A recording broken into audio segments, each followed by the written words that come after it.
아멘. 오늘의 말씀을 다 함께 읽겠습니다. 구약성경 신명기 28장 1절에서 24절까지를 읽겠습니다. 내가 내 하나님 여호와의 말씀을 삼가 듣고 내가 오늘날 내게 명하는 그 모든 명령을 지켜 행하면 내 하나님 여호와께서 너를 세계 모든 민족 위에 뛰어나게 하실 것이라. 내가 내 하나님 여호와의 말씀을 순종하면 이 모든 복이 내게 임하며 내게 미치리니 성읍에서도 복을 받고 들에서도 복을 받을 것이며 내 몸의 소생과 내 토지의 소산과 내 짐승의 새끼와 의양의 새끼가 복을 받을 것이며 내 광주리와 떡반죽 그릇이 복을 받을 것이며 내가 들어와도 복을 받고 나가도 복을 받을 것이니라. 내 대적들이 일어나 너를 치려 하면 여호와께서 그들을 내 앞에서 패하게 하시리니 그들이 한 길로 너를 치러 들어왔으나 내 앞에서 7길로 도망하리라. 여호와께서 명하사 내 창고와 내 손으로 하는 모든 일에 복을 내리시고 내 하나님 여호와께서 내게 주시는 땅에서 내게 복을 주실 것이며 내가 내 하나님 여호와의 명령을 지켜 그 길로 행하면 여호와께서 내게 맹세하신 대로 너를 세워 자기의 성민이 되게 하시리니 너를 여호와의 이름으로 일컬음을 세계 만민이 보고 너를 두려워하리라. 여호와께서 내게 주리라고 내 열주에게 맹세하신 땅에서 내게 복을 주사 내 몸의 소생과 육축의 새끼와 토지의 소산으로 많게 하시며 여호와께서 너를 위하여 하늘의 아름다운 보고를 열으사 내 땅에 때를 따라 비를 내리시고 내 손으로 하는 모든 일에 복을 주시리니 내가 많은 민족에게 꾸어줄지라도 너는 꾸지 아니할 것이요 여호와께서 너로 머리가 되고 꼬리가 되지 않게 하시며 위에만 있고 아래에 있지 않게 하시리니 오직 너는 내가 오늘날 내게 명하는 내 하나님 여호와의 명령을 듣고 지켜 행하며 내가 오늘날 너희에게 명하는 그 말씀을 떠나 좌로나 우로나 치우치지 아니하고 다른 신을 따라 섬기지 아니하면 이와 같으리라.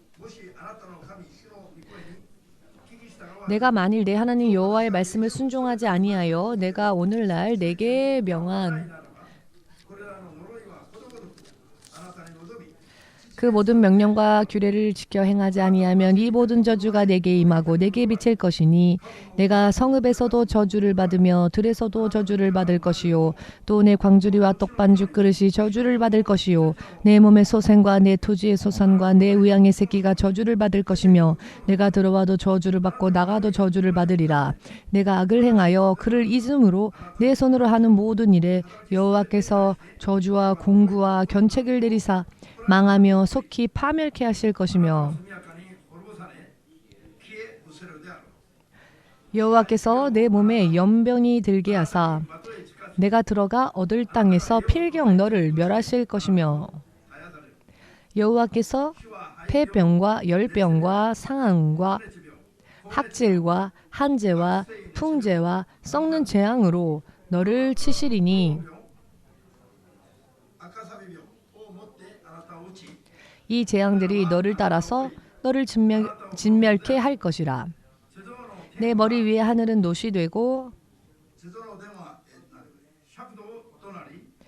내 아래의 땅은 철이 될 것이며 여호와께서 비 대신에 티끌과 모래를 내 땅에 내리시리니 그것들이 하늘에서 내 위에 내려서 필경 너를 면하리라. 기도하겠습니다. 만군의 주 되신 하나님, 지금 이 시간 또한 주의 통치하심은 영원한 예전 주께서 세우신 계획대로 계속 이어지고 있습니다. 이것은 영원히 변치 않으며 모든 세상을 다스리시는 기준이 됩니다. 오늘 우리가 주의 이름을 부르고 있사오니 그리고 주의 이름으로 주님 앞에 가까이 나왔사오니 주의 올바른 통치 생활대로 우리가 살고 있는지 이 예배를 통하여서 확실하게 깨달을 수 있는 시간 되게 하여 주시옵고 주님과 올바른 관계를 맺음으로 인해 주의 계획하심 속에서 약속되어진 축복을 낱낱이 받아 누리는 사람들 될 수 있도록 도와주시옵소서. 주의 통치 계획을 알지 못한 채 믿지 못한 채 저주받는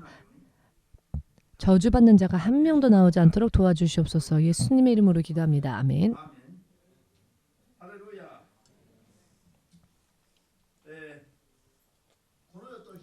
이 세상과 또한 사람은 하나님으로 인해 지음받은 존재이며 지금도 그리고 영원토록 하나님에 의해 다스림을 받는 존재임을 믿으신다면 하나님께 아멘으로 영광을 돌리시기 바랍니다. 오늘 읽으신 신명기 8장은 신명기 28장 말씀은 많은 크리스찬들에게 축복의 말씀, 축복의 장, 하나님께서 축복을 약속하여 주신 축복의 장이라고 여기고 또 그렇게 기억하고 있습니다. 그런데 실제로 이 28장을 읽어보시면은 축복에 관련된 말씀은 1절에서 14절로 끝이 나버리고 저주에 관련된 말씀은 25절에서 68절까지 계속되어지고 있습니다. 찾아보았더니 저주에 관련된 이야기가 축복에 관련된 이야기보다 4.8배 더 많이 기록되어져 있었습니다. 어찌하여 이런 저주에 관련된 이야기는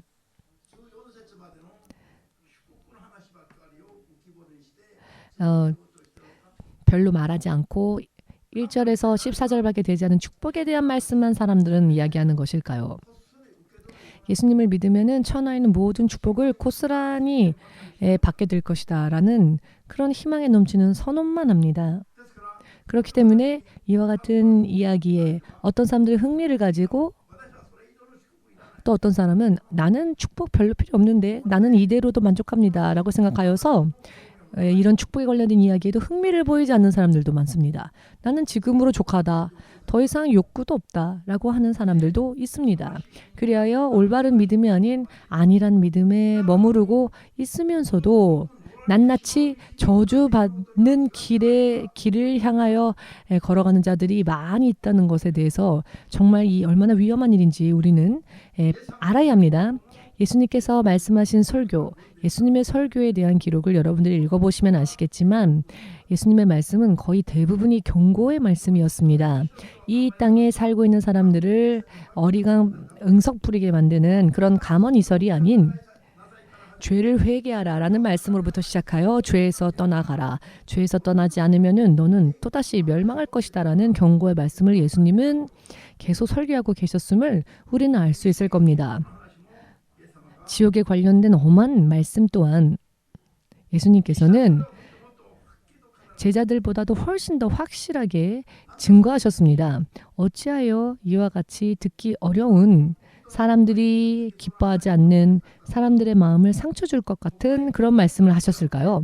지옥에 가라는 이야기가 아니라 가서는 안 되기 때문에 가면 큰일 나기 때문에 도로를 달리다 보면은 급 커브길 혹은 급 경사길 이런 길들이 있습니다.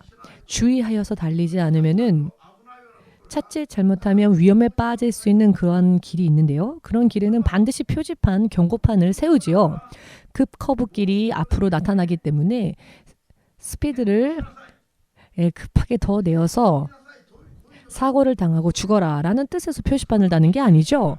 그럴 위험성이 있으니 사전에 주의하십시오 라고 하는 절대로 그렇게 사고에 휘말려서는 안 되기 때문에 주의하세요 라고 하는 그 운전을 하는 자를 안전하게 운전케 하기 위하여서 경고판, 표시판을 세우는 것이죠. 그런데 이런 것을 싫어한다면 기본적인 성경에 대한 이해도 못할 겁니다. 나를 위해서 하는 말인지 어떠한지조차 분별하지 못하는 수준이라면은 실로 얼마나 이게 큰일 난 이야기입니까? 그것은 절대 마시지 마십시오. 그 음료수는 독극물입니다. 라고 말을 했는데 이 말을 듣고는 왜 마시지 못하게 하지? 내가 이렇게 목이 마른데? 내가 이렇게 마시고 싶은데? 왜 나를 힘들게 하지? 라고 마시지 말라라고 하는 이야기를 듣고는 오히려 불평불만을 늘어놓는 이와 같은 태도의 신앙의 모습으로 사는 사람들이 오늘날 세상에 얼마나 많이 있는지 성경의 말씀대로 사는 것에 대한 의미가 인식이 신앙이 전혀 없기 때문에 그렇습니다. 그저 예수님만 믿으면 모든 것이 구원받아 잘 될 것이다, 잘 풀릴 것이다 라는 감언이설이 먼저 들어와서 박혀버렸고 그 말씀에 그 이야기에 세뇌당하여서 불필요한 필요 이상의 것을 교회가 시키고 있다. 필요 이상의 것을 교회가 자꾸 말을 한다. 그런 이야기가 아닌데 여러분들은 오늘의 설교 말씀을 통하여서 믿음에 대한 인식을 첫 단추부터 다시 잘 끼워야 합니다. 이것을 여러분들이 깨달으실 때까지 열심을 내셔야 합니다. 아멘 되십니까? 성경은 잔소리를 우리들에게 하시는 것이 아닙니다. 우리들에게 생명을 명령하고 계십니다. 자칫 잘못하면 생명에서 떨어질 수 있기 때문에 영원히 생명에서 떨어져서 생명이 없는 곳으로 휩쓸려 가서 영원히 사망에서 거할 수밖에 없기 때문에 절대로 그곳에 가서는 안 되기 때문에 절대 가지 말라. 성경은 이렇게 강하게 강조하시는 말씀들에는 큰 의미가 있습니다.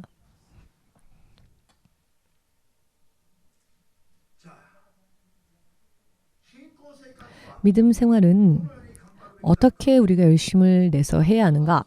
주의 말씀을 빌려서 여러분들에게 말씀드린다면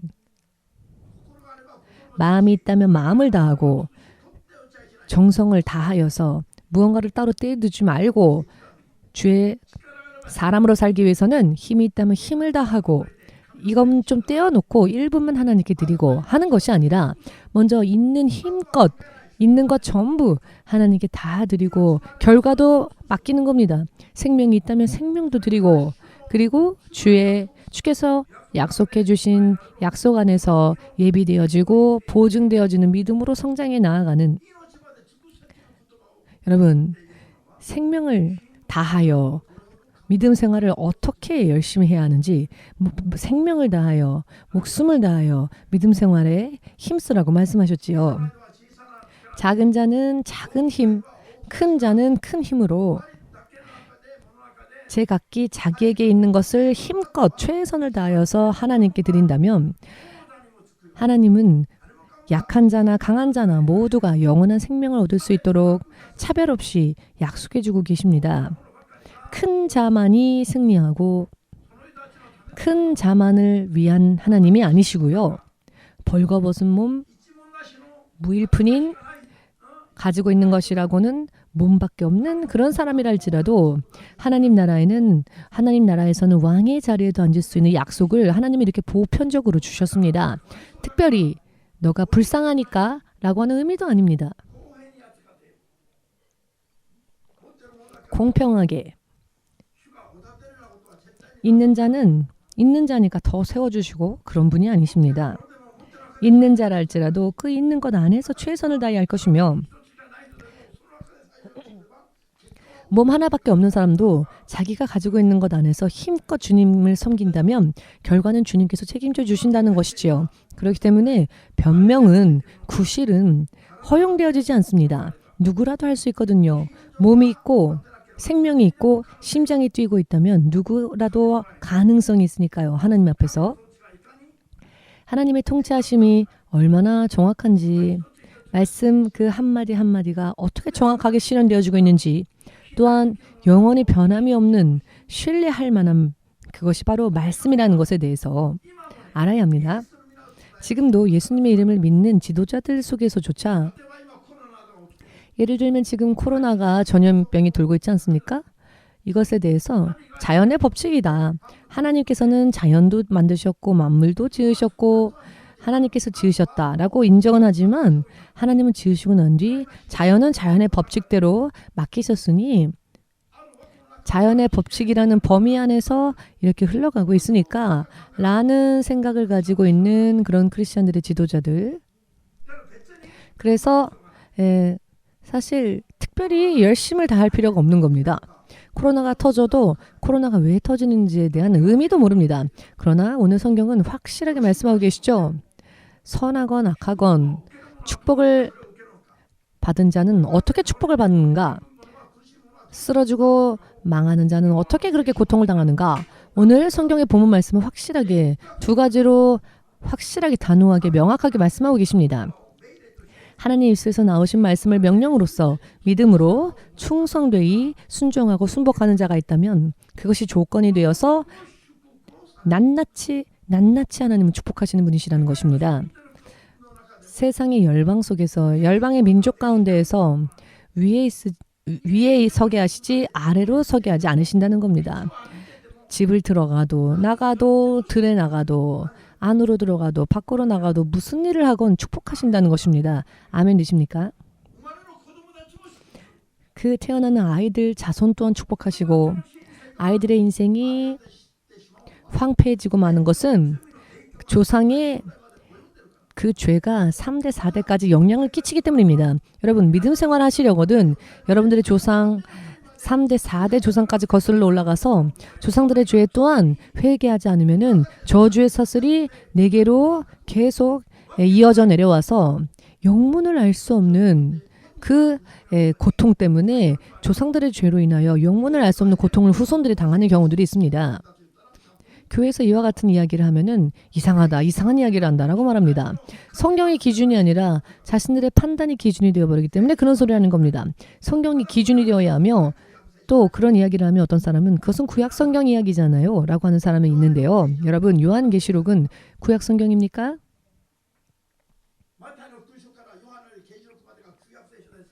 마태복음부터 요한계시록은 구약성경입니까? 신약성경입니까? 여러분 신약성경이 구약성경보다 더 엄격합니다. 신약성경의 가장 마지막 기록인 요한계시록의 22장 8, 9절을 보시면 하나님이 기록하신 말씀을 덧붙여서도 안 되며 제하여서도 안 되고 가감하는 자가 있다면 그는 저주받을 것이며 하나님 나라에 들어가지 못할 것이다 라고 말씀하십니다. 아멘 되십니까?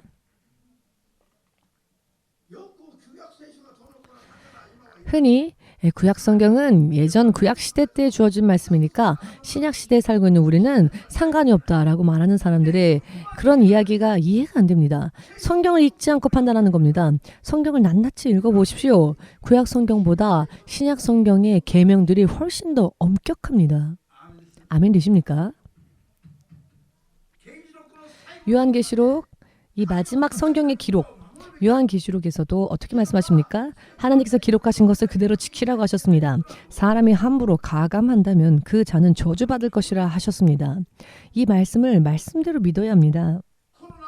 코로나가 세상에 덮친 것은 반드시 까닭이 있습니다.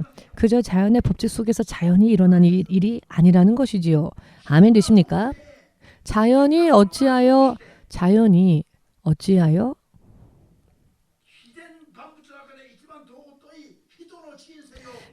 이 천지 만물 가운데서 가장 존엄한 존재인 사람을 쓰러뜨리고 망하게 할 수 있겠습니까? 하나님은 오히려 이 자연을 정복하고 다스리는 존재로서 사람을 세워주셨습니다. 그런데 정복하고 다스려야 할 자연에 의하여 왜 엎드러지고 쓰러집니까? 하나님께서 허락하셨기 때문에 그렇죠. 하나님께서 허락하지 않으시면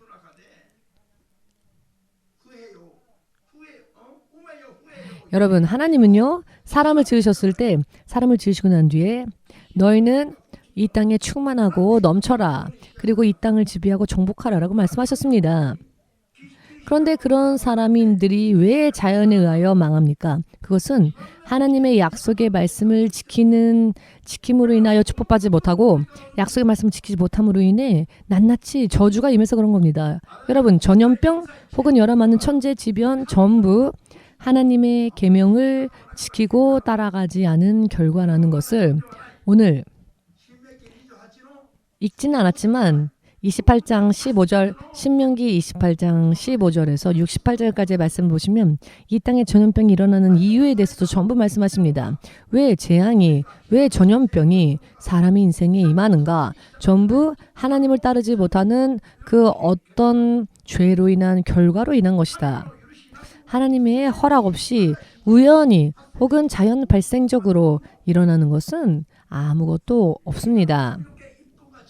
사람의 머리카락 하나조차도 땅에 떨어지는 것을 하나님께서 허락하지 않으시면 땅에 떨어지지 않는다 하셨죠. 머리카락이 땅에 떨어지는 것조차도 하나님의 헤아리심 속에서 일어난다고 하셨는데 이 말씀을 믿으신다면 아멘으로 주님께 영광을 돌리시기 바랍니다. 인생을 하나에서 10까지 하나님께 연결지어 생각하고 잘 열심히 하지 않으면은 어딘가에서 세어버리고 맙니다. 어딘가에서 새버리는 것입니다. 원인을 알지 못한 채 그저 고통당하는 일들이 일어나는 것입니다. 오늘 여러분들이 앉아 계시건 서 계시건 여러분들의 뜻대로 할 수 있다고 해서 내일도 그럴 수 있으리란 보장이 어디 있습니까? 우리를 보장하고 보증하실 수 있는 건 하나님의 약속밖에 없습니다. 그런데 그 하나님의 약속에서 멀어진다면 누가 우리를 보증할 수 있겠습니까? 믿음 생활을 적당히 해서는 안 됩니다. 미지근하게 해서는 안 됩니다. 해도 되고 안 해도 되고 하는 개념으로 믿음 생활에 대해서 생각해서는 안 됩니다. 축복받는 길을 걷지 않으면은 자연스럽게 저주받는 길로 갈 수밖에 없는 것입니다.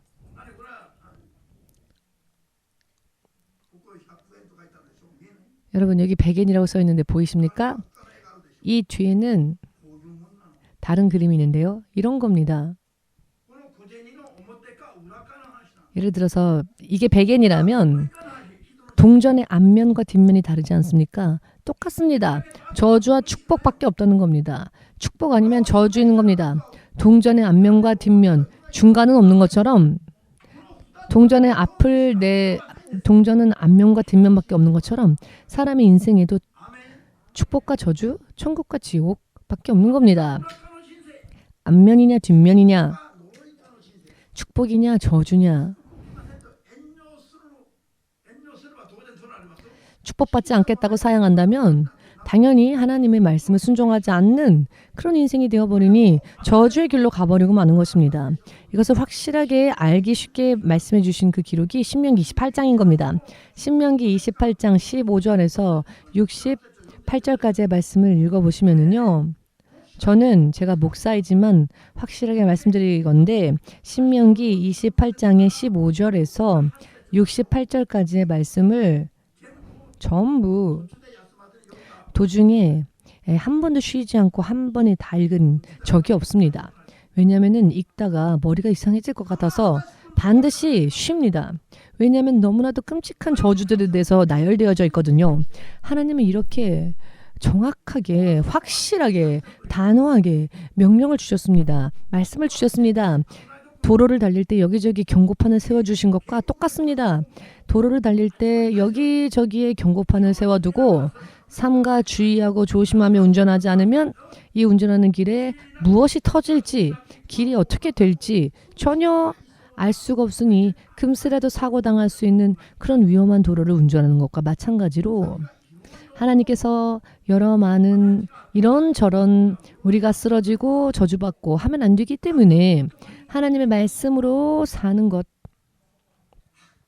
확실하게 하나님의 말씀대로 살 수 있게 하시기 위하여서 너무나도 친절하게 우리에게 말씀을 주신 겁니다. 육의 생각으로는 받기 어려운 말이죠. 그러나 영원한 생명을 생각하건대 이와 같은 말씀이야말로 하나님의 자상하신 우리를 사랑하시는 그 사랑 때문에 주신다는 것을 알 수 있습니다.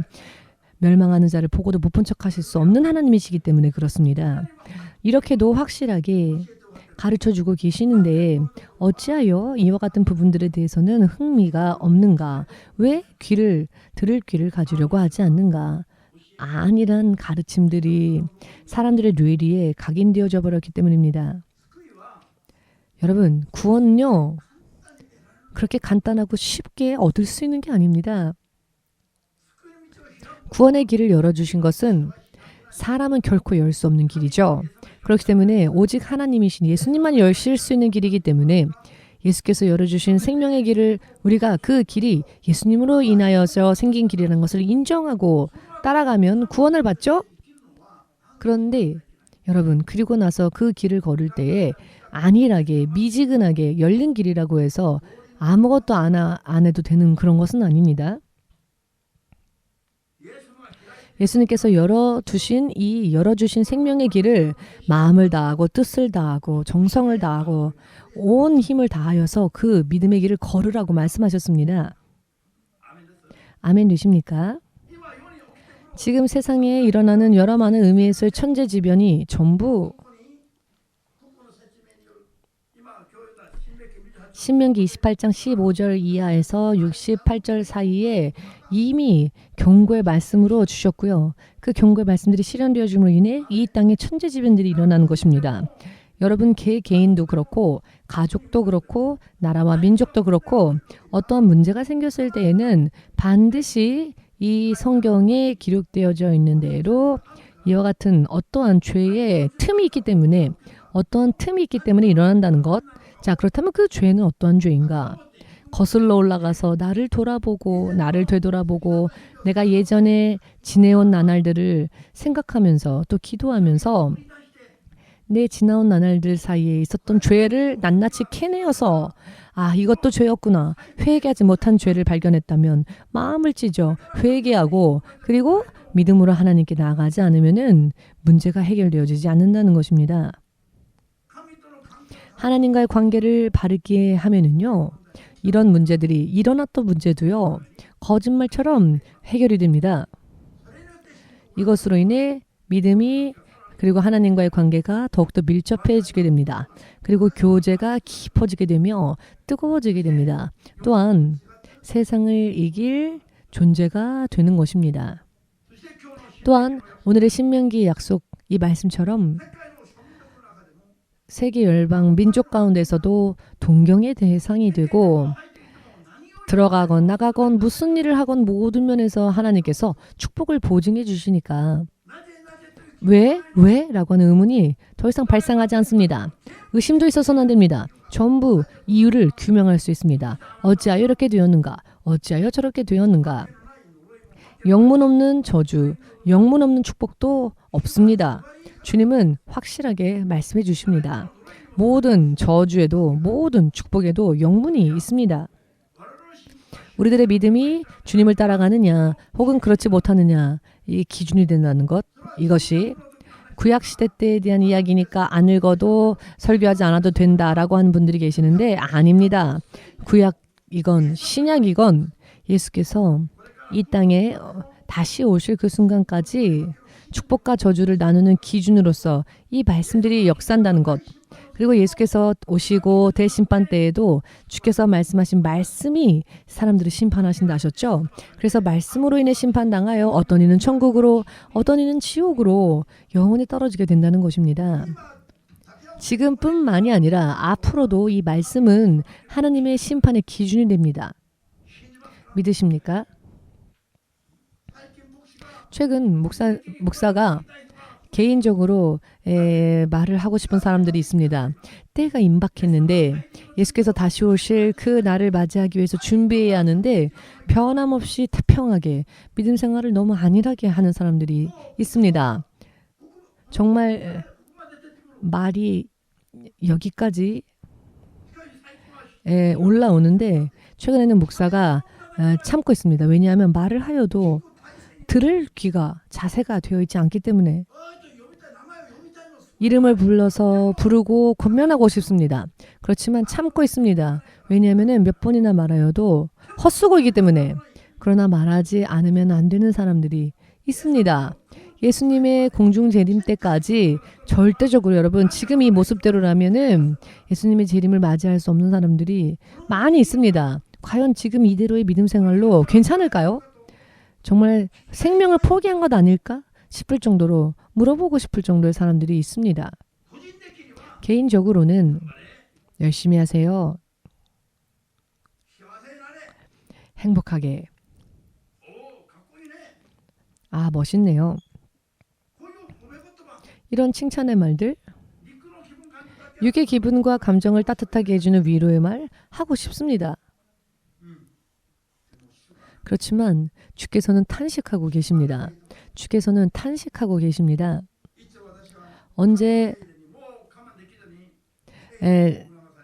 언젠가 제가 성령님의 감동으로 인해 여러분들에게 말을 할 수 있는 그런 때가 올 수도 있겠지만은 만일 목사님이 누군가에게 이런 이야기를 하게 된다면 그 이야기를 듣는 분은 이게 마지막일지도 모르겠다라는 긴장감을 가지고 들어도 부족함이 없습니다.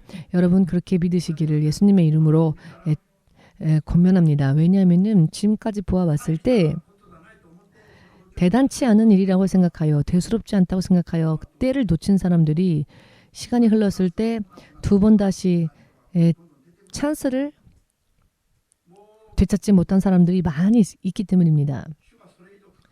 더 이상 주께서 관여하지 않으시는 사람들이 있기 때문입니다. 앞으로는 모든 면에서 주께서 서두르시기 때문에 모든 흐름들이 더 거세게 되어질 것입니다. 한 번, 두 번 똑같은 말을, 똑같은 소리를 듣는다면 이제는 목숨 걸고 그 말을 지키기 위해서 노력을 하시기 바랍니다. 지금 있는 이 결국 썩어 없어질 육신의 생명, 썩어 없어질 육체의 생명을 걸더라도 주의 음성을 따라 사는 믿음으로 바꾸셔야 합니다.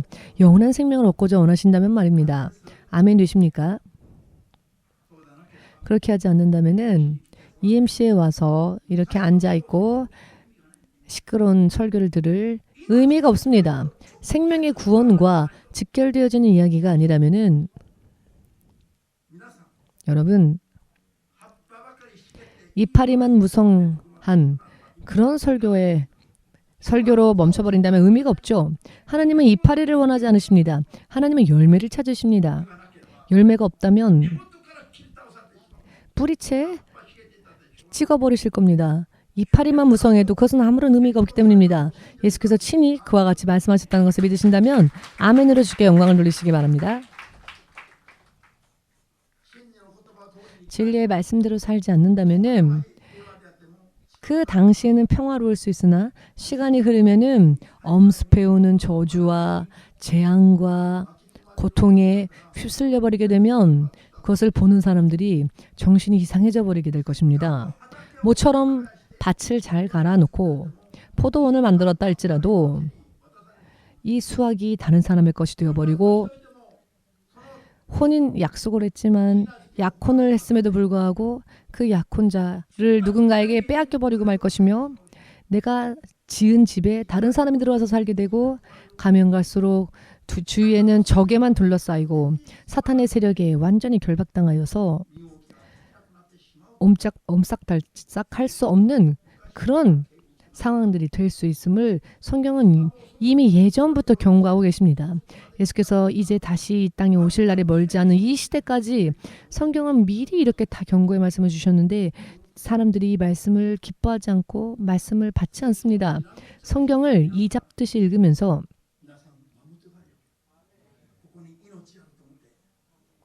말씀을 지키십시오. 이 말씀 안에 생명이 있다는 것을 100년의 인생이 아니라 영원한 인생이 말씀 안에 있다는 것을 믿으시고 스스로 소망하는 마음으로 성경을 한 말씀, 한 단어 하나하나 정말 읽으면서 내가 이 말씀을 지켰는가, 지키지 않았는가 또는 의미를 모를 때는 설교를 들으면서 또 깨달을 수 있도록 이렇게 말씀을 지키는 삶에 대해서 여러분 기뻐하셔야 합니다. 성경은요. 하지 않음에도 불구하고 축복을 약속해 주시는 그런 말씀은 한 군데도 없습니다. 전부 우리들의 행위가 우리들의 믿음을 근거로 우리가 믿음으로 행할 때 하나님께서는 그 후에 그것을 보시고 하나님께서 그 사람을 어떻게 대하시고 어떻게 하실지에 대해서 결정하십니다. 먼저 우리가 믿음을 우리의 행동으로 드러내야 합니다. 우리의 믿음을. 그것이 믿음 생활인 것이죠. 여러분, 먼저 이 성경이 하나님의 계명을 따라가는 자들에게 축복을 약속하시고 따르지 않는 자에게는 저주를 선언하셨는데요. 자, 그렇다면 예수님을 믿는 사람들이 하나님을 믿는 사람들이 하나님께서 온 세상을 지으신 주권주이시고 통치자이시라는 것을 믿는 첫째 계명이 하나님을 인정하는 것이죠. 하나님께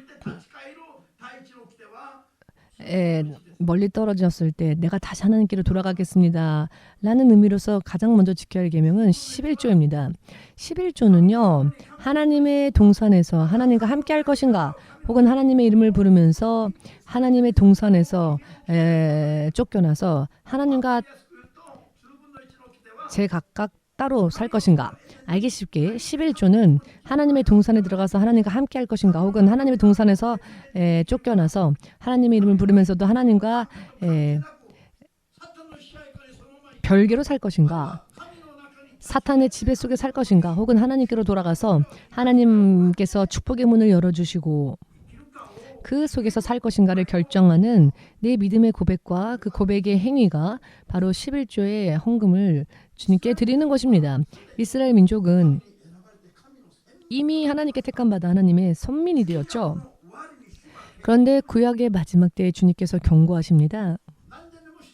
몇천 년이나 주님과 함께 살아온 민족에 대하여서, 그 선민에 대하여서 하나님은 무엇이라 경고하셨는가 하면은, 너희는 나에게로 돌아오라 라고 말씀하십니다. 모순으로 들리지 않으십니까? 이미 몇천 년 전부터 하나님과 함께 살아온 하나님의 택하신 백성 이스라엘을 향해 하나님께서는 너희는 나에게로 돌아오라 라고 말씀하십니다. 그랬더니 이스라엘 민족이 이런 말을 하는 겁니다. 주여, 우리가 언제 하나님께 돌아가지 않았다고 말씀하시는 겁니까? 우리는 하나님의 백성입니다. 이미 하나님께로 돌아오지 않았습니까? 그리하였더니 하나님께서 너희가 언제 내게 돌아왔느냐? 너희는 도둑이다. 이렇게 말씀하십니다. 너희는 나의 것을 훔치고만 있지 않느냐? 너희는 나의 백성으로 돌아오려 하지는 않고 나의 것을 훔치는 도둑인 채로 있지 않느냐? 하나님께서 이렇게 말씀하신다는 것입니다. 신명기 3장 7절에서 12절까지의 말씀. 이스라엘 백성들은 이해를 못하는 거죠. 지금까지 하나님의 백성으로 살았는데 너희는 도둑이다, 너희는 하나님께 돌아오지 않았다라고 하니 이해를 못하는 겁니다. 우리가 언제 하나님의 것을 훔쳤다고 말씀하시는 겁니까? 전혀 하나님의 백성이 하나님과 교제를 나누지 못하고 있는 상황이지요. 대화가 안 되고 있는 상황입니다. 어찌하여 우리가 하나님의 것을 훔쳤다고 말씀하시는 겁니까, 하나님? 우리는 하나님의 백성이 아닙니까? 그리하였더니 하나님께서 말씀하시길, 너희는 나의 주권적인 통치를 아직도 인정하지 않고 있다. 그래서 11조를 드리지 않는 것이다. 11조의 계명을 지키면서 나에게로 돌아왔고 나의 통치 안에 들어오는 것이 된다라고, 이것을 하지 않기 때문에 그저 하나님의 것을 훔치는 도둑이 된다는 것입니다. 이와 같은 계명이 얼마나 치명적으로 하나님께서 당신의 사람을 당신의 사람으로서 인정하지 않으시는 확실한 메시지인지를 왜 크리스찬들은 아직까지도 모르는 것일까요? 여러분,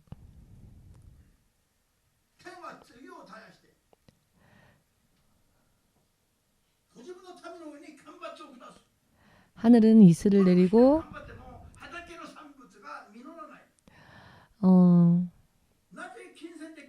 어찌하여서 열심을 다해서 농사를 지어도 수확이 없고 아무리 열심히 노력하고 살아도 결과가 나오지 않는가? 그것은 주께서 하늘의 문을 닫으셨기 때문입니다. 당신의 백성이라 말하는 자들 위에 비를, 이슬을 내리지를 않으시는 겁니다. 밭의 수확을 위하여서 비가 절대적으로 필요하지 않습니까? 그런데 하나님께서 왜 하늘의 문을 닫아버리시는가? 11조를 지키고 모든 것이 나의 주권이라는 것을 너희들이 인정하지 않고 나의 것을 도적질하는 너희에게 임할 것은 저주이다라고, 그 저주가 임하는데 심하게 임할 것이다라고 말씀하셨는데, 이와 같은 것을 알지 못한 채 나는 크리스찬이에요 라고 말하는 것은 그저 위선일 뿐입니다. 하나님과의 관계에 상관없이, 아무런 관계 없이 상관없이 살면서 자기가 곤란할 때에만 하나님 도와주세요 라고 합니다. 하나님은 그저 돕기만 하시는 분이 아니시고 하나님은 통치자이시며 왕이시며 모든 것을 지으신 주인 되십니다. 아멘 되십니까? 하나님과의 관계 개선에 대해서는 생각하려 하지 않고 자기가 필요한 것만 하나님께 달라고 뗐으니 도둑이 아니고 무엇입니까? 하나님을 두려워하고 경외하는 마음이 어디 있습니까? 두려워하고 경외하는 그 믿음의 행위가 어디에 있습니까? 하나님 안에 있는 축복만 원할 뿐이지 하나님과의 관계는 바르게 맺으려 하지 않으면서 어떻게 인생이 잘 풀리기를 원하느냐. 성경은 이와 같은 말씀을 확실하게 말씀하고 계십니다. 그러나 하나님과의 관계를 우리가 바르게 맺는다면은 하나님은 그 닫혔던 문을 다시 열어주셔서 이번에는 쌓을 곳이 없을 정도로 축복을 부어주신다 하셨습니다. 이렇게 약속을 주셨음에도 불구하고 약속 안에 들어가려고 하지는 않고 그 약속에서는 벗어나려고 도망하면서 탄식하는 크리스천들.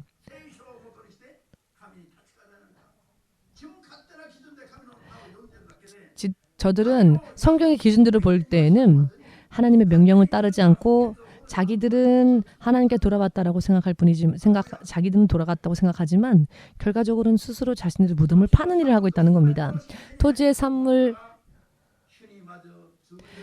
혹은 내 손에 들어오는 모든 수익에 대해서 그 10의 1을 하나님의 주권을 인정하여 드리는 것이 하나님께 돌아오는 것이 됩니다. 그렇게 하지 않는다면 하나님께 돌아온 것이 아닌 게 됩니다. 손자 우리 세위가 있는데요. 세위에게 11조에 대해서 알려주었습니다.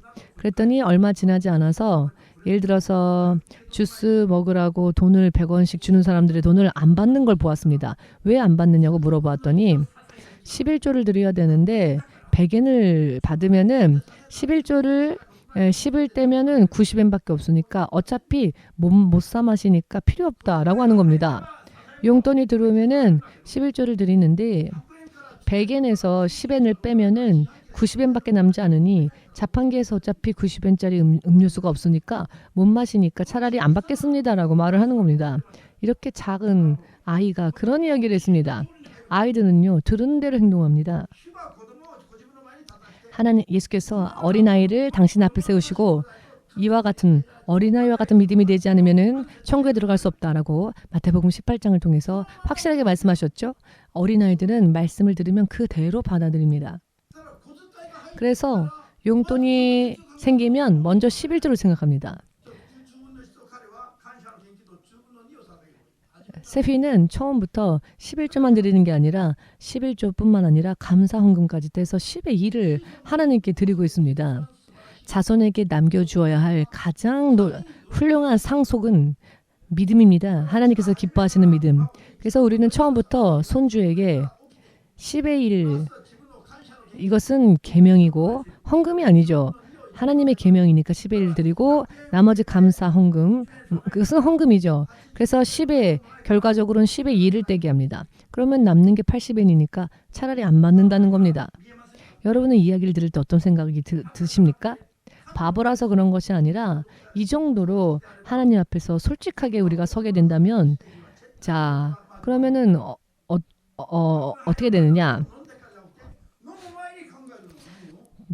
저 아이가 돈을 받으면 먼저 마실 걸 생각하는 게 아니라 하나님께 드릴 것을 생각하니까 이런 믿음을 보이면 이 아이에게는 150엔은 줘야지 100엔은 주면 안 되겠구나. 그러면은 주스를 못 마시겠구나. 이 이야기가 무슨 뜻인지 이해되십니까? 더 많이 준다는 겁니다. 믿음을 보이면. 의미가 이해되어지십니까? 아이는 믿음을 지켰을 뿐입니다. 그런데 어른이 바뀌는 겁니다. 믿음을 지킨 아이를 보고 어른들이 바뀌어서 이제는 100엔을 주는 게 아니라 150엔을 주는 겁니다. 그런데 만약 이 아이가 100엔을 받았을 때 100엔으로 홀라당 음료수를 마시고는 100엔 받았는데 11조 못 떼서 없다라고 한다면 어떻게 되겠습니까? 그냥 이 아이는 100엔만 주면 된다고 100엔은 주겠죠. 그러나 믿음을 보이면 50엔이 늘어납니다. 그러나 믿음을 보이지 않으면 그냥 100엔만 주는 겁니다. 용돈 주는 사람도. 그렇다면 이 아이는 주스는 마시게 될지 모르지만 계속 하나님의 계명은 지키지 못하는 것이 되겠지요. 무슨 의미인지 이해되신 분만 아멘으로 주님께 영광을 돌리시기 바랍니다. 그래서 우리 손주 같은 경우에는 모든 게 충족하니까 예를 들어서 뭘 사준다고 해도 그냥 하나만 고르고 이걸로 족하다고 합니다. 다른 거 사라고 더 사라고 해도 됐다고 합니다. 이미 충족하기 때문에 이미 만족이 있기 때문에 더 이상의 것에 대해서 욕구를 내지 않습니다. 무슨 이유인지 이해되시겠지요? 왜 11조가 중요하냐면 하나님께 돌아가지도 않으면서 나는 하나님의 백성이에요. 나는 하나님의 자녀예요. 라고 말을 해도 그것은 착각일 뿐이라는 겁니다. 시간이 흐르면 드리지 않았던 11조가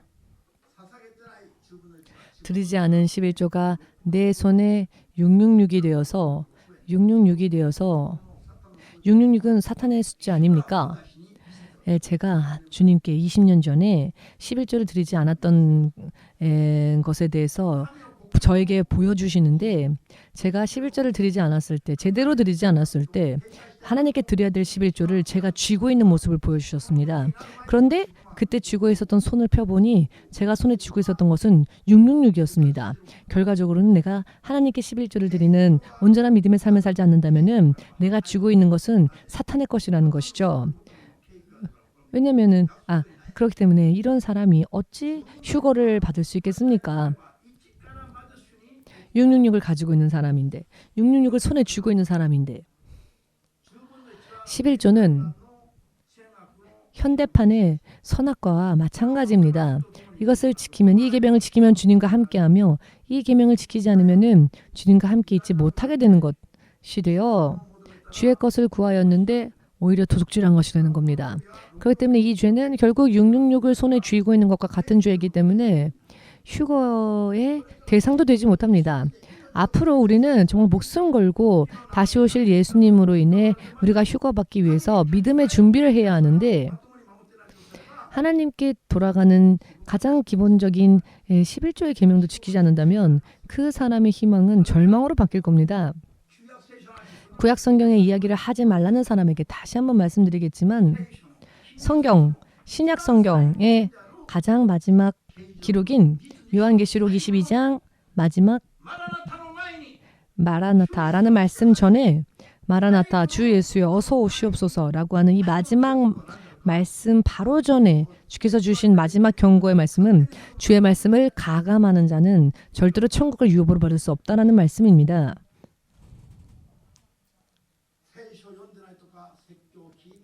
성경을 안 읽었다. 그런 이야기 들은 적 없다라고 하는 것은 변명이 되지 못한답니다.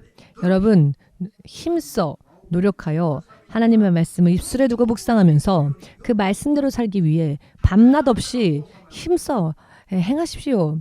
당신이 설령 왕이라 할지라도 그렇게 해야 합니다. 성경의 말씀을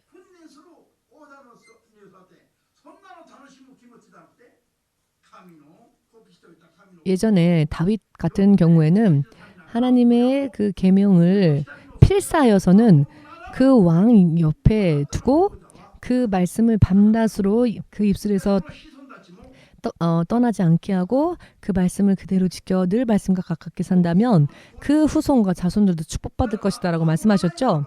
그렇기 때문에 지키지 않는다면 어떻게 됩니까? 지키지 않는다면은 여러 많은 의미에서의 저주가 임한다는 것입니다. 믿으십니까? 앞으로 준비를 서두르십시오.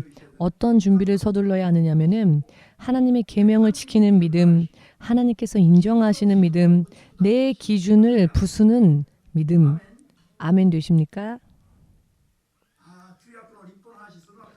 구약의 율법 이야기는 하지 마세요라는 사람에게 다시 한번 말하겠습니다. 마태복음 말씀을 보시면은 너희가 마음속에서 음욕을 품고 있다면 아직 행동으로 옮기지 않았다 할지라도 마음의 음욕을 품은 자는 이미 강간을 하는 것이라고. 또한 너희가 형제를 미워했다면 그 사람은 이미 살인을 한 것이라고.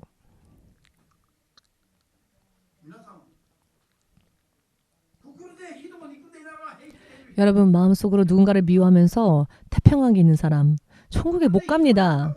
마음속으로 누군가를 미워한 적이 있다면 그것은 누군가를 죽인 것과 똑같은 것이다 라고 생각하고 그 정도로 무겁게 생각하여 회개하지 않으면은 사람을 미워한 것으로 인하여 하나님 나라에 들어가지 못하게 된다는 것을 믿지 않는 사람은 절대로 그 마음이 사탄과 함께 있는 겁니다.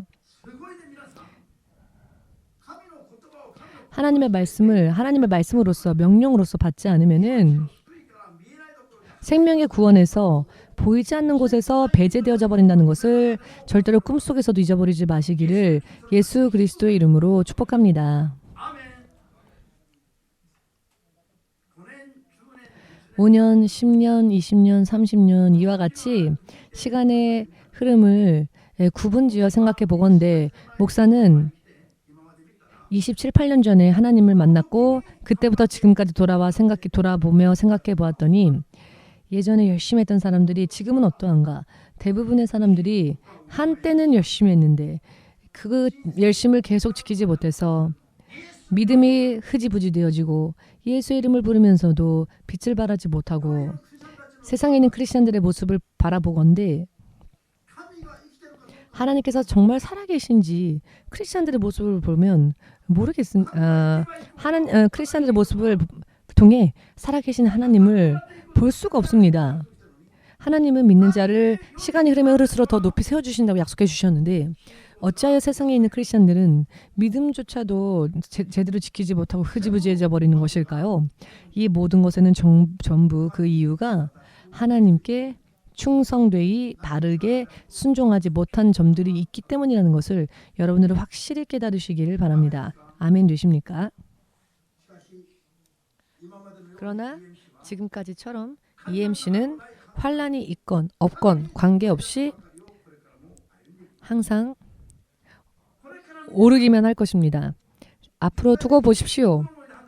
육의 생각으로 생각하건대 목사님도 사실은 슬슬 은퇴를 생각하지 않으면 안 되는 육의 나이로는 그렇죠. 그러나 그럼에도 불구하고 만일 그렇다면은 슬슬 정리해야 될 시간이겠죠? 그러나 우리는 그렇지 않습니다. 앞으로 더 확대하고 더 확장할 것입니다. 왜냐하면은 지금까지 계속 쌓아 올려온 일들이 우주선을 쏘아 올리는 것처럼 지금보다도 훨씬 더 빛나는 것으로서 하나님의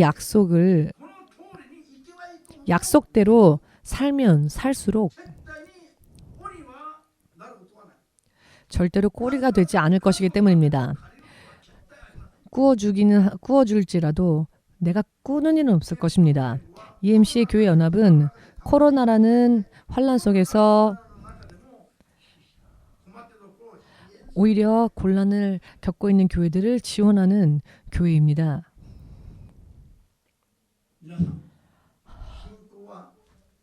여러분, 믿음은 우리들의 육의 생명보다 우리 육신의 생명을 지키는 것보다 하나님의 계명, 믿음을 지키기 위해서 이 계명을 지키고 순종하는 것이 더 중요합니다. 영혼이 하나님과의 관계를 바르게 하여서 영혼이 하나님으로 인해 은혜 받지 못하면은 육신의 모든 생활의 면에 있어서도 전부 은혜 받지 못하게 됩니다. 영혼이 하나님과 바르게 연합되어져 있어서 하나님의 은혜를 받게 되면은 육신도 은혜 받게 되며 모든 면에서 은혜 받게 되고 모든 환경, 인간관계도 인생의 여러 많은 구석구석에까지 은혜가 미치게 됩니다. 이것이 주께서 주신 약속이시며 주께서 다스리시는 통치 법칙입니다. 통치 법칙에서 어긋나게 되면 시간이 지나면 그것이 저주라는 결과로 나타나는 것입니다. 무슨 의미인지 이해되십니까? 그렇기 때문에 오늘 주께서 무엇이라고 말씀하셨습니까? 주의 계명을 좌로도 우로도 치우치지 아니하고 계명의 말씀대로 충성되이 지키라 행하라 하셨지요. 그리 행한다면 모든 면에서 번성할 것이다 라고 약속해 주셨습니다. 내일은 인생에 희망이 없고 오늘을 마지막으로 하고 싶은 그런 사람이라면 듣지 않아도 상관없을지 모르겠지만 내일도 내일 모레도 영원에 있어서 자기의 인생을 승리자로서 서기를 원하신다면 오늘부터 생각을 새롭게 하십시오. 하나님의 말씀을 기준을 하나님의 말씀에 두고 예수님을 믿고 우리가 구원의 길을 걷는 것, 이것은 사람이 할 수 없는 일이기 때문에 하나님께서 긍휼하심 속에서 은혜로 사람의 노력과 힘과는 관계없이 하나님께서 은혜 속에서 아무런 대가 없이 우리에게 허락해 주시는 것이지만은 그러나 이 열린 길을 실제로 걸어야 할 존재들은 바로 우리들입니다. 그리고 그것이 우리들의 믿음의 생활이 되지요. 이 믿음을 예수님을 영접하고 구원의 길이 없었던 이 세상에서 예수님으로 인해 구원의 길이 열렸다는 것을 인정하고 예수님을 영접했다면 그러면은 구원의 문이 열립니다. 그러나 구원의 문이 열렸다면 이제는 그 열린 길을 천국 갈 때까지 걸어가야 하는 것은 자기의 믿음이어야 하는 것이죠. 그러나 자기의 믿음만으로는 하나님을 따라가는 힘이 우리에게 없으니 하나님을 따라가는 능력을 주시기 위해서 성령의 도우심과 성령의 능력을 우리에게 약속해 주신 것입니다. 그렇기 때문에 밤낮 없이 성령의 능력을 구하면서 모든 말씀에 순종하기 위해 노력하는 것이 바로 신앙생활이 되는 것입니다. 은혜 속에서 예수님의 이름과 구원이 주어졌다고 해서 아무것도 안 해도 저절로 구원받는다라고 생각하는 생각은 하나만 알고 둘은 모르는 사람입니다. 신앙 고백은 해놓았지만 신앙 생활에는 이어지지 못하는 사람인 겁니다. 입학은 했으나 학생으로서 학교 생활을 보내지 않는 것과 똑같습니다. 입사해놓고 근무하지 않는 사람들과 똑같습니다. 무슨 의미인지 이해되십니까? 임신은 했으나 아이를 10개월 동안 잘 품어서 출산을 해야 하는데 임신은 해놓고 출산하지 않은 것과 똑같습니다. 임신했는데 아기가 태어났다라고 말하는 것과 똑같다는 겁니다. 도중에 무슨 일이 벌어질지 알 수 없는데 임신했다고 해서 아이가 태어났다라고 할 수는 없는 것이죠. 왜냐하면은 임신을 했다 할지라도 많은 아이들이 도중에 또 사산되어지는 것을 우리는 알지요. 이렇게까지 말씀드려도 이해가 안 되시는지요. 임신했을 뿐인데 출산했다고 말하는 사람들, 그들에게 임신과 출산에 대해서 비교해주고 이것을 설명해주라고 이렇게 설명해줘도 모르면은 구원과 신앙의 삶에 대해서 임신과 출산을 비유로 설명이라고 말씀해 주셨습니다. 여러분, 임신과 출산은 전혀 다르죠. 그런데 똑같다고 생각하는, 즉 구원과 신앙생활, 구원의 길은 열렸다 할지라도 구원의 길이 열렸다고 해서 바로 천국은 아니죠. 임신한 단계와 같다는 겁니다. 그럼 출산할 때까지 그 삶을 살아야 한다는 겁니다. 여러분, 초등학생에게 물어보겠습니다. 임신이 뭔지 압니까?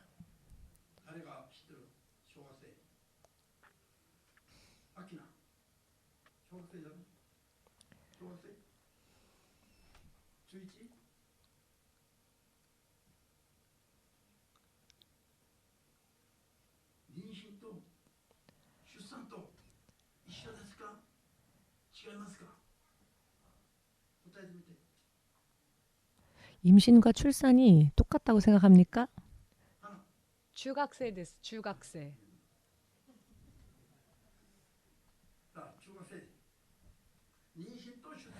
자, 우리 중학생 친구들, 임신과 출산이 똑같다고 생각합니까? 아닙니까? 어떻게 틀립니까? 먼저 10개월이라는 시간이 필요하지요. 임신했다고 해서 바로 아기가 태어나는 게 아니죠. 10개월이라는 시간이 흐르고 아기가 태어나지요. 그러나 도중에 10개월이라는 시간 동안 여러 많은 문제 때문에 임신은 되었으나 태어나지 못하는 아이도 있지요. 이것이 사람의 말로 설명할 때에 가장 알기 쉬운 비유라고 예수님이 저에게 가르쳐 주셨습니다. 물과 영으로 거듭나지 아니하면 천국에 갈 수 없다는 것을 설명할 때에 이렇게 이 임신과 출산에 대한 비유로서 설명하라고. 그래도 이해 못한다면 어쩔 수 없다고. 믿음을 포기한 사람이 아니고서야 이렇게 이야기를 해도 모를 리 없을 겁니다. 오늘부터 자기의 믿음이 오늘 죽어도 구원받을 수 있을지, 지금 죽어도 당장 오늘 죽어도 구원받을 수 있을지, 최근에 하나님의 나라를 소망하면서 준비하는 사람들을 인도하면서 지금 마지막 하나님 나라에 들어가기 위해서 이제 정말 마지막 육신의 마지막 나날들을 보내고 있는 사람들이 있습니다만은 저들을 인도하면서 정말 이렇게 사람의 목숨이 언제 끝날지 알 수 없는데 세상의 크리스천들이 얼마나 태평하게 살고 있는지를 정말 뼈저리게 느낍니다. 지금 육신의 마지막이 가까이 와서 천국에 갈 준비를 하는 분들이 계시는데요. 그분들을 인도하면서 제가 느끼는 것은 정말로 천국 가기 위해서 정말 몇 개월이나 하나님께서 그 한 영혼을 준비시키는 모습을 보시면서 정말로 이게 이렇게 준비하지 않으면 안 되는 것을 정말 뼈저리게 느끼는데 크리스천들이 너무 이런 것들을 모르고 너무 믿음 생활을 태평하게만 삽니다. 아무리 일본의 의학이 발달하여도 일본에는 매일매일 3,000명의 사람들이 세상을 떠나고 있습니다. 내일도 또 3,000명 정도의 사람들이 세상을 떠나겠지요. 평균 1년에 120만 명의 사람들이 일본 땅에서만 세상을 떠나고 있습니다. 하루에 그런데 의학의 힘으로는 이것을 멈추게 할 수가 없습니다. 왜냐하면 하나님의 법칙이니까요. 생과 사는. 그러나 이것이 자기하고 관계없는 것처럼 사람들은 생각하고 살지요. 그러나 앞으로 10년 지나면 또 많은 사람들이 세상을 떠나게 되겠지요. 문제는 미국의 무역센터가 테러로 인해 화재가 일어났을 때 높은 층에 있었던 사람들이 이 건물이 불타고 있으니까 그 뜨거움을 견디지 못하고 그 고층의 창문에서 뛰어내리는 그런 모습들이 있었죠. 이 모습을 보고 기사를 쓴 신문 기자가 있었는데 사람이 마치 비처럼 쏟아진다. 이렇게 표현을 했습니다. 사진을 찍고는. 사람이 비처럼 쏟아진다고 위에서. 사람들이 고통을 못 견디고 그 고층 건물에서 뛰어내리니까요. 그중에 그 어느 누가 살 수 있겠습니까? 그런데 왜 살 수 없음을 알면서 뛰어내립니까? 일단 그 화염 속에서 한순간이라도 벗어나고 싶어서 그런 행동을 하는 겁니다. 한 명, 두 명이 아니라 정말 많은 사람들이. 여러분, 저들은 그 화염 속에서 살고자 뛰어든 겁니다. 뛰어내린 겁니다. 그런데 하늘에서 비가 내리듯 사람들이 건물 위에서 뛰어내리는데 여러분, 지옥의 불 속에서 뛰어내리기 위해서 믿음으로 결심하는 사람들은 별로 없습니다. 왜냐하면 실제로 안 믿기 때문입니다. 실제로 설마라고 생각하고 안 믿기 때문입니다. 여러분, 지금 영적인 감각이 정말 민감해져서 하나님의 말씀 또한 천국과 지옥에 대한 믿음이 민감해지시기를, 영적인 현실을 속히 깨닫는 그런 민감한 영적인 민감성을 가지시기를 바랍니다. 예수 이름 부르고 함께 기도하겠습니다.